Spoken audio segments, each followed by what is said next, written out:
പത്മജ വേണുഗോപാല് കോൺഗ്രസ് പ്രവർത്തകരോട് അവരുടെ കാര്യത്തിൽ സങ്കടമുണ്ട് എന്നെല്ലാമാണ് പറഞ്ഞത്. പക്ഷേ പത്മജ കോൺഗ്രസിൽ ഉള്ളപ്പോൾ തന്നെ നമുക്കറിയാം അവർ അങ്ങനെ ഒരുപാട് പ്രവർത്തകരുടെ അകമ്പടിയോടെയോ അല്ലെങ്കിൽ ഒരുപാട് പ്രവർത്തകരെ കൂടെ നിർത്താനുള്ള ഒരു ശേഷിയൊന്നും കോൺഗ്രസിലുള്ള ഒരു കാലത്തും കാണിച്ചിട്ടില്ല എന്ന് അറിയാം. അതുകൊണ്ട് തന്നെ ഒരുപാട് പ്രവർത്തകർ പത്മജ വേണുഗോപാലിന്റെ കൂടെ അവർക്കൊപ്പം അവരുടെ അനുയായികളായി പാർട്ടിയിലേക്ക് പോകുമോ അല്ലെങ്കിൽ BJP-യിലേക്ക് പോകുമോ എന്ന കാര്യത്തിൽ ഒരു തർക്കമെല്ലാം ഉണ്ട്.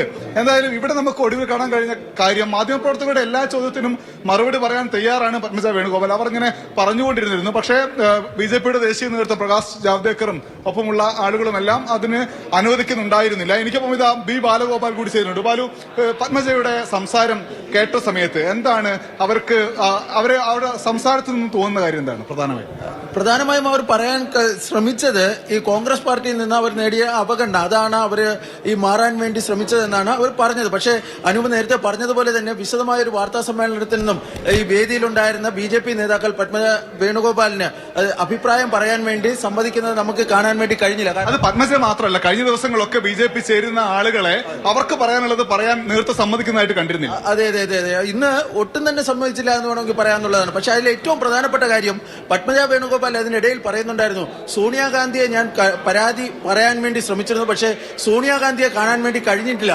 ഹൈക്കമാൻഡ് തന്റെ ഈ പരാതികളൊന്നും കേൾക്കാൻ വേണ്ടി തയ്യാറാകാത്ത ഒരു കൂടി പശ്ചാത്തലത്തിലാണ് ഇത്തരത്തിലൊരു തീരുമാനത്തിലേക്ക് എത്തിയതെന്നാണ് പറഞ്ഞത്. മറ്റൊരു പ്രധാനപ്പെട്ട കാര്യം കൂടി പറയാനുണ്ട്.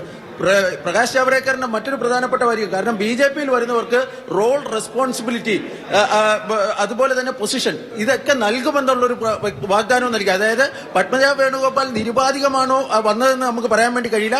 പക്ഷെ വന്ന പത്മജ വേണുഗോപാലിന് കൃത്യമായ ഒരു സ്ഥാനവും അർഹതപ്പെട്ട പദവിയും ഒക്കെ നൽകുമെന്ന സൂചനയായിരുന്നു പ്രകാശ് ജാവ്ദേക്കർ. പ്രധാനപ്പെട്ട ഒരു കാര്യം, പത്മജ വേണുഗോപാൽ കോൺഗ്രസ് വിടാനുള്ള കാരണം എന്തെന്ന് ചോദിച്ചപ്പോൾ അവഗണനയാണ് പറഞ്ഞത്. അവഗണന എന്താണ് അവഗണന?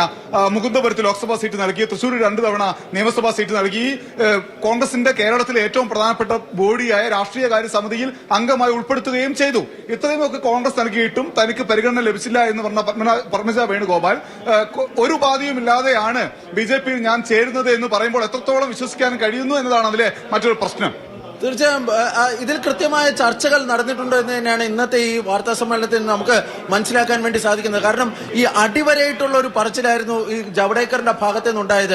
ഈ റോളും റെസ്പോൺസിബിലിറ്റിയും ഒക്കെ നൽകുമെന്ന് പറയുമ്പോൾ പത്മജ വേണുഗോപാലിന് സമീപ ഭാവിയിൽ തന്നെ BJP-യിലോ അല്ലെങ്കിൽ BJP-ക്ക് നൽകാൻ വേണ്ടി കഴിയുന്ന ഏതെങ്കിലും തരത്തിലുള്ള പദവിയോ സ്ഥാനമാനങ്ങളോ ഒക്കെ ലഭിക്കാനുള്ള സാധ്യതയാണ് ജാവ്ദേക്കർ ഇപ്പോൾ ഈ വാർത്ത. ശരിയാണ് അനൂപ്. ബാലഗോപാൽ രാഷ്ട്രീയ നിരീക്ഷണത്തിലാണ് അവരെ. കാരണം ഇനി BJP-യിലേക്ക് വന്ന പത്മജ വേണുഗോപാലിന് ഇനി ഉണ്ടാവുന്ന സ്ഥാനമാനങ്ങൾ എന്തായിരിക്കും, ഇതുവരെ കിട്ടാതിരുന്ന എന്താണ് ഇനി BJP-യിലൂടെ ലഭിക്കാൻ പോകുന്നത്, ഇത്തരം കാര്യങ്ങളൊക്കെ തന്നെ രാഷ്ട്രീയ നിരീക്ഷകരും ഇനി വരുന്ന ദിവസങ്ങളിൽ ചർച്ച ചെയ്യും.